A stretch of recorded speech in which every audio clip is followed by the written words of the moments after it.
Hello everyone out there on YouTube, this is Hawkplane, and welcome to another episode of the Hawk's Nest, weekly series about things going on in geek media, geek culture.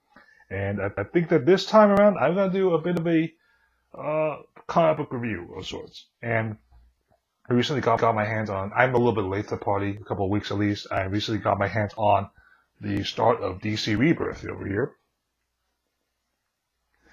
And so I'll give some quick thoughts on it.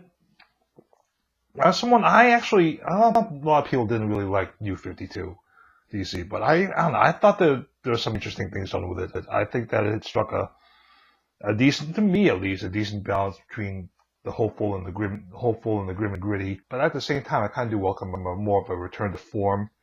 I like the fact that they're sort of going back to what it was before, before 2011.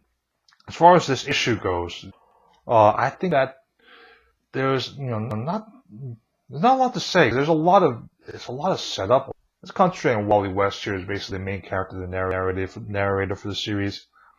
Part of Flashpoint included him going back, being lost into the Speed Force. Now this is sort of his triumphant return in a sense, and it's kind of bringing back a lot of what was lost. A lot of people didn't like them basically throwing out tradition, throwing out continuity just to get a new start, and I don't know. Like I said, I think it was a welcome departure for a while, but I think I liked them coming back like this.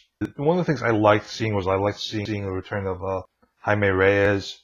I liked seeing, really establishing this sense of history, sense of legacy, and I don't know. I think it's a good place to start. I don't want to say this much. There's one thing I don't really like about this, and that is the setting up the inclusion of the Watchmen into this universe. I think that's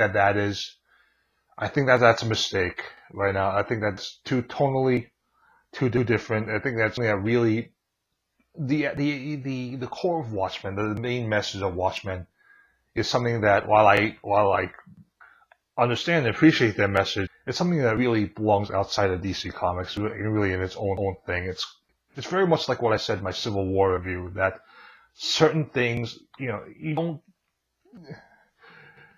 If you want to put certain issues in, if you want to explore certain issues in comics, explore them all the way, and that's what Watchmen did. Watchmen is a deconstruction of superheroes, and I don't think you can have characters that exist as a deconstruction of superheroes in the same world as something like Superman or Batman, which is a world that is better than. Watchmen is kind of a pessimistic version of our world in a sense, as far as the realities of what it would be like to be a superhero, whereas the DC universe should be better than that.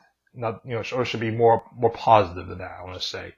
And I'm not sure that mixing them in here is the best idea. We want to keep them as a parallel universe, parallel Earth, that's fine. But getting them involved in the main DC universe is something I kind of have a problem with. But everything else, it seems really, really exciting. I like the fact that they are going back to a little bit of the style of what was gone before. I'm a little confused though, because they keep insisting that Rebirth is not a reboot. But this kind of seems like a reboot at this point. Anyway, that's where I stand on the DC Universe Rebirth #1, and I'm looking forward to seeing more. That's it. I'll explain now.